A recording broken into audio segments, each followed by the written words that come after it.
Republican Congressman Andy Biggs of Arizona, member of the Judiciary and Oversight Committees, also a candidate for Arizona governor. We welcome you, and we have our eye to the side on the screen for when the president steps up to lay the wreath at the Tomb of the Unknown on this very important day.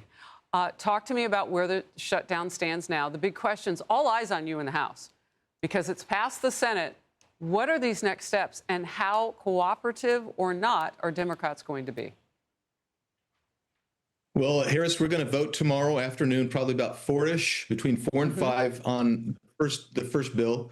There'll be a piece of time for a little bit of debate. And then hopefully, if everything goes smoothly, by about 6:30, 7:30 p.m. tomorrow night, the House will vote to open the government. And my understanding is that President Trump will be standing by to sign that bill as soon as it gets transmitted to him after the House vote.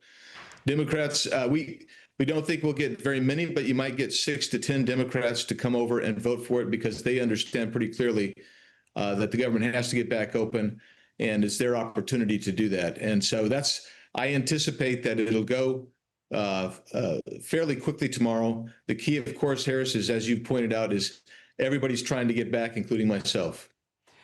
Look, talk to me about some of the rhetoric that we've seen from the left about how, and they're mad at their own 8 Democrats in the Senate because they voted with Republicans. Look, they heard from their voters. They know the pressure. Many of them are retiring, so there's nothing really on the line for them other than to serve the people and do the people's business.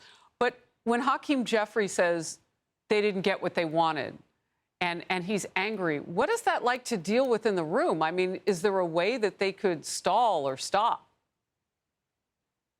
Yeah, they can. I mean, Hakeem did a magic minute, what we call a magic minute in the House, that went on for like 8 or 9 hours earlier this year. I mean, he could do that, but that's not going to be popular either with his party, with his voters, and with the American people, because everybody knows now this is going to pass, and so they should get up there, make their speeches, and then let it pass. I mean, that's really where we are right now, and. I get it. They're upset because, quite frankly, this deal was offered to them the first week of the shutdown. Yes. But Chuck Schumer, first week of the shutdown. This is the same deal, pretty much, and Chuck Schumer said, for his own personal political reasons, said to the moderates of the Democrats and the senators. In fact, I was saying this and suggesting that this time he's going to hold them, and then at some point he's going to say, you few people can vote yes, the rest of us are going to vote no. And that's exactly what happened. They could have solved this thing, prevented all this pain well over a month ago. So you know who was causing this, Harris. It was not Republicans. It was actually Chuck Schumer, Hakeem Jeffries, and the Democratic leadership. Well, and the people who seem to own them at this moment, far left Dems. I mean, it's a cell phone at this moment. Like, you would think that Hakeem Jeffries and the leader in the Senate of the Democrats, with all of those decades of experience, Chuck Schumer, could have seen it coming. The game was on, and they were not going to win.